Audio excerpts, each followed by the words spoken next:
ಜಗದ್ಗುರು ಖಾದಿರ್ಲಿಂಗ ಸಾಹೇಬ್ 322ನೇ ಉರುಸ್ ಮುಬಾರಕ್. ಭಕ್ತರಿಗೆ ಆಧ್ಯಾತ್ಮಿಕ ಶ್ರೇಯಸ್ಸಿನ ಸುವರ್ಣಾವಕಾಶ.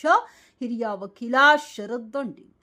ಕೌತಾಳಂ. ಗಂಗಾವತಿ ಏಪ್ರಿಲ್ 28 ಆಂಧ್ರಪ್ರದೇಶದ ಕರ್ನೂಲ್ ಜಿಲ್ಲೆಯ ಧೋನಿ ತಾಲೂಕಿನ ಕೌತಾಳಂನಲ್ಲಿರುವ ಶ್ರೀ ಶ್ರೀ ಶ್ರೀ ಜಗದ್ಗುರು ಖಾದಿರ್ಲಿಂಗ ಸಾಹೇಬ್ ದರ್ಗಾ ಶರೀಫ್ನಲ್ಲಿ ನಡೆಯಲಿರುವ 322ನೆಯ ಉರುಸ್ ಮುಬಾರಕ್ ಮಹೋತ್ಸವವು ಭಕ್ತರಲ್ಲಿ ಅಪಾರ ಆಧ್ಯಾತ್ಮಿಕ ಚೈತನ್ಯ ಮೂಡಿಸುವ ಪವಿತ್ರ ಸಂದರ್ಭವಾಗಿದೆ ಎಂದು ಹಿರಿಯ ವಕೀಲ ಶರದ್ ದಂಡಿನ್ ತಿಳಿಸಿದ್ದಾರೆ.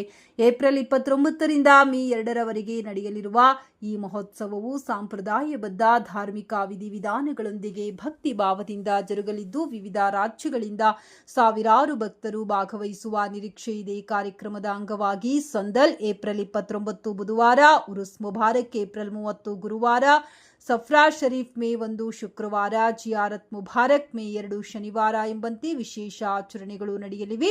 ಈ ಮಹೋತ್ಸವದ ಆಧ್ಯಾತ್ಮಿಕ ಮಹತ್ವವನ್ನು ವಿವರಿಸಿದ ಶರದ್ ದಂಡಿನ್ ಅವರು, ಜಗದ್ಗುರು ಖಾದಿರ್ಲಿಂಗ ಸಾಹೇಬ್ ಅವರ ಜೀವನ ಸಂದೇಶವು ಮಾನವೀಯತೆ, ಶಾಂತಿ ಮತ್ತು ಸಹೋದರತ್ವವನ್ನು ಪ್ರತಿಪಾದಿಸುತ್ತದೆ.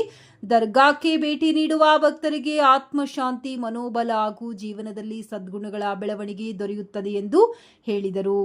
ಉರುಸ್ ಸಂದರ್ಭದಲ್ಲಿ ನಡೆಯುವ ಜಿಯಾರತ್ ಪ್ರಾರ್ಥನೆಗಳು ಹಾಗೂ ಧಾರ್ಮಿಕ ಉಪನ್ಯಾಸಗಳು ಭಕ್ತರ ಮನಸ್ಸನ್ನು ಶುದ್ಧಿಗೊಳಿಸಿ ಸಂಕಷ್ಟಗಳಿಂದ ಮುಕ್ತಿ ನೀಡುವ ದೈಹಿಕ ಅನುಭವವಾಗುತ್ತದೆ.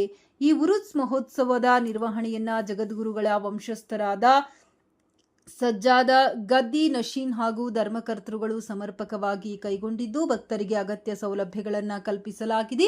ಕರ್ನಾಟಕದ ಬಳ್ಳಾರಿ ಜಿಲ್ಲೆಯ ಕುರುಗೋಡು ಸೇರಿದಂತೆ ವಿವಿಧ ದರ್ಗಾಗಳಿಂದಲೂ ಭಕ್ತರು ಭಾಗವಹಿಸಲಿದ್ದಾರೆ. ಉರುಸ್ ಮಹೋತ್ಸವದಲ್ಲಿ ಭಾಗವಹಿಸುವುದು ಭಕ್ತರಿಗೆ ಆಧ್ಯಾತ್ಮಿಕ ಉನ್ನತಿಗೆ ದಾರಿ ತೆರೆದಿಡುತ್ತದೆ. ಸಾರ್ವಜನಿಕರು ಹೆಚ್ಚಿನ ಸಂಖ್ಯೆಯಲ್ಲಿ ಆಗಮಿಸಿ ಶ್ರೀಗಳ ಆಶೀರ್ವಾದ ಪಡೆಯಬೇಕೆಂದು ಶರದ್ ದಂಡಿನ್ ಮನವಿ ಮಾಡಿದ್ದಾರೆ. ಸಕಲ ಭಕ್ತಾದಿಗಳು ಉರುಸ್ ಕಾರ್ಯಕ್ರಮಗಳಲ್ಲಿ ಶ್ರದ್ಧೆ ಭಕ್ತಿಯಿಂದ ಪಾಲ್ಗೊಂಡು ಜಗದ್ಗುರು ಖಾದಿರ್ಲಿಂಗ ಸಾಹೇಬ್ ಅವರ ಕೃಪೆಗೆ ಪಾತ್ರರಾಗಬೇಕೆಂದು ಆಯೋಜಕರು ವಿನಂತಿಸಿದ್ದಾರೆ.